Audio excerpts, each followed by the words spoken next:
అంటే అధ్యక్షుడు మార్పు ఉంటుందా ఉండదా జనరల్గా పార్టీ దానికి సంబంధించి? నేను ఎంపీనండి, నేను ఎట్లా చెప్తాను మీకు? మీ ఒపీనియన్ ఏంటంటే మార్పు చేయాల్సిన అవసరం ఉందా, కంటిన్యూ చేయాల్సిన అవసరం ఉందా? మాది ఒక నేషనల్ పార్టీ, జేపీ నడ్డా గారు మా ప్రెసిడెంటు, ఆయన ఎలక్షన్ దాకా కంటిన్యూ అవుతున్నాడని నిర్ణయం అయిపోయింది. ఆయన నాయకత్వంలో, మోదీ గారి నాయకత్వంలో మేము పనిచేసుకుంటాం. ఇక వేరే అభిప్రాయాలు ఏమి ఉండవు. ఇక పార్టీ అభిప్రాయమే మా అభిప్రాయం. ఈ ప్రచార కమిటీ అన్నది ఎక్కడ ఉండదు కదా చాలా రాష్ట్రాల్లో. ఎందుకు ఉండదండి? ఇప్పుడు నరేంద్ర మోడీ గారు 2014 కంటే ముందు క్యాంపెయిన్ కమిటీ చైర్మన్, మరి ఎందుకు లేదు? బట్ రాష్ట్రాల్లో ఎక్కడ లేదు. పెడతారేమో, పెట్టాలనుకుంటే పెడతారు, వద్దనుకుంటే పెట్టరు.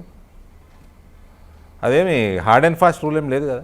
ఈటలకు ఇంపార్టెన్స్ ఇవ్వాల్సిన అవసరం ఉందా రాష్ట్రంలో? ఈటెల రాజేందర్ తెలంగాణ రాజకీయాలలో ఒక ప్రముఖమైన నాయకుడు, ప్రముఖ నాయకుడు కాబట్టి ఆబ్వియస్లీ ఇంపార్టెన్స్ ఇవ్వాలి. మరి జితేందర్ రెడ్డి ఇంట్లో జరిగిన మీటింగ్ ఎట్లా చూడాలి?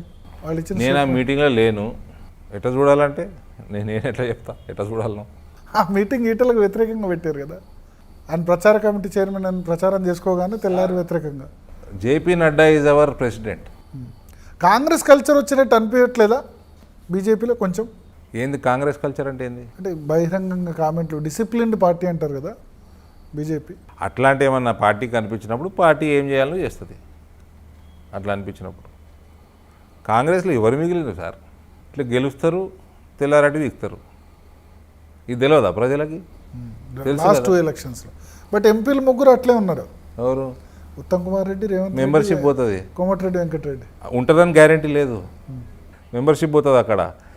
ఇక్కడ స్పీకర్ని మేనేజ్ చేసినట్టు లోక్సభలో మేనేజ్ చేయలేరు. ఆ పార్టీ మారితే అక్కడ మెంబర్షిప్ బిగుతుంది. ఇప్పుడు ఉన్నారు, రేపు ఉండకపోవచ్చు. రాజగోపాల్ రెడ్డి కూడా టాక్ వినిపిస్తుంది. రాజగోపాల్ రెడ్డి కూడా టాక్ ఎక్కడ వినిపిస్తే అక్కడనే అడుక్కోండి, డోంట్ ఆస్క్ మీ. మీరేమైనా అడ్వైజ్ చేయదలుచుకున్నారా ఆయనకి? ఏమని? రాజగోపాల్ రెడ్డి అటు ఇటు నేను ఎవరు పర్సనల్గా నేను ఎవరికి అడ్వైజ్ చేయను. కాంగ్రెస్ పార్టీ జాయిన్ అవ్వడం అంటే ఇంతకుముందు విమానం స్టోరీ చెప్పినా కదా, గది గట్టి ఉంటుంది. అది ఏడ ల్యాండ్ అయితే తెలియదు, ల్యాండ్ అవుతుందా లేదా తెలియదు, ఎంత ఊగుతుందో తెలియదు, ల్యాండ్ అయినా మన ఈ ప్యాసింజర్ బతుకుంటాడో తెలియదు. గ్యారెంటీగా అలయన్స్లోనే కొట్లాడతారు ఇద్దరు, గ్యారెంటీగా అలయన్స్లోనే కొట్లాడతారు. ఇప్పుడు రేవంత్ రెడ్డి కూడా ఒకరోజు ఏడ్చుకుంటా ఏదో ఈటల రాజేందర్ని అనరాని మాటలు అన్నాడు. సరే, ఆయనకి ఏదో ఈయనేమో అన్నాడు, ఆయన ఏదో బాధ అయింది. పసుపెందుకు కూసుకున్నాడు అడు చెప్పానండి. ఈ ఎన్నో మేము పుట్టకంటే, మా తాతలు పుట్టకంటే ముందు పార్టీ అంటారు కదా, ఇది ఓ బ్రిటిషర్ పెట్టిన పార్టీ కదా ఇది. ఇప్పుడు రంగేందుకు మారింది చెప్పాలి కదా. సో బీజేపీ మీరు అన్నట్టు ఇవాళకైతే నెంబర్ 1 పార్టీ. ఇప్పుడు ఎంత ఓటింగ్ పర్సంటేజ్తో ఉంది సార్? మేము కంఫర్టబుల్గా వీళ్ళిద్దరికంటే ముందున్నాం. నా దగ్గర 45 to 50 మధ్యలో ఉంటుంది. నేను 50 దాటిస్తాము మీ పార్లమెంట్ సెగ్మెంట్. మా పార్లమెంట్లో వేరే దగ్గర కొద్దిగా తక్కువ ఉంటుంది. యావరేజ్గా నాకు తెలిసి 35-40% ఉంటుంది. ఒక ట్రయాంగిల్ ఫైట్లో 40%, 35-40% దాటితే it's comfortable victory. If I am not wrong, subject to correction, verification. Modi గారు 303 గెలిచారు కదా. అవును. ఐ థింక్ అవర్ 32%, 37% అనుకుంటా, 37-38 మధ్యలో ఉంది.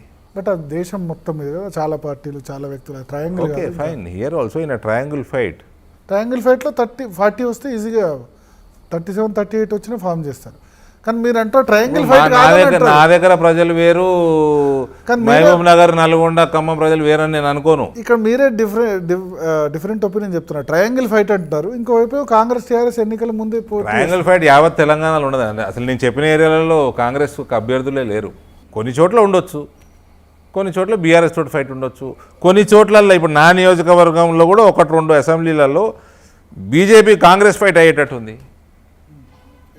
బీఆర్ఎస్ రోజు పడిపోతూ ఉంది. సో ప్రధాన పోటీ బీఆర్ఎస్ బీజేపీ ఉంటుందా, బీఆర్ఎస్ కాంగ్రెస్? దగ్గరలో ఎవరు ఉండరు సార్. సెకండ్ థర్డ్ వాళ్ళు కొట్టాడుకోవాలి, కానీ సెకండ్ ఎక్కడన్నా 1-2 చోట్లలో కాంగ్రెస్ వచ్చే పరిస్థితి ఉంది. బట్ లాస్ట్ అసెంబ్లీ ఎలక్షన్లో 105 చోట్ల డిపాజిట్ పోయింది. పార్లమెంట్లో కూడా మీ ఓటింగ్ పర్సంటేజ్ 20. అంతకుముందు ఒక 5-6 లోక్సభలు వెనకపోతే 1984లో మాకు 2 ఉండే సీట్లు. మరి రాష్ట్రం సంబంధించి చూస్తే 20% ఓటింగ్ వచ్చింది పార్లమెంట్లో. బెంగాల్లో మాకు ఓటే లేకుండే, ఇప్పుడు 80 సీట్ల దాకా ఉన్నాం. గవర్నమెంట్ ఫామ్ చేసేంత అది ఇప్పుడు మీరు చెప్తున్నారు కదా, జనరేషన్ మారుతుంది, ఓటర్ మైండ్ సెట్ మారుతుంది. అందుకని కాంగ్రెస్ పికప్ కాదు. Nobody nose who Rahul Gandhi is, who Sonia Gandhi is, who Indira Gandhi is. The days are gone. The new voter is getting connected to Narendra Modi. He is getting connected to BJP's ideology. They are appreciating ideological parties, nationalistic parties. Your Congress party's ideology is anti-national. You don't have a serious leader. Graph పెరగలేదా రాహుల్ గాంధీది మొన్న భారత్ జోడో యాత్ర ద్వారా? ఏం graph పెరుగుతుందండి? ఆయన లోక్సభ సభ్యత్వం రద్దు చేయించడం దీనివల్ల ఏం గ్రాఫ్ పెరగలేదంటారా? లోక్సభ ఏమో అంటే ఇటీవల మళ్ళీ మీరు మా మీద బుడతారు. లోక్సభ సభ్యత్వం ఎవరు రద్దు చేశారు? ఇమ్మీడియట్గా నెక్స్ట్ డేనే ఆగకుండా వెంటనే రద్దు చేశారు కదా. ఏది ఏం ఆగకుండా? కేసులో జైలు శిక్ష జైలు శిక్ష పడ్డదా? పడితే ఏమవుతుందండి? ఆపిన సందర్భాలు కూడా ఉన్నాయి ఇక్కడ. ఎక్కడ?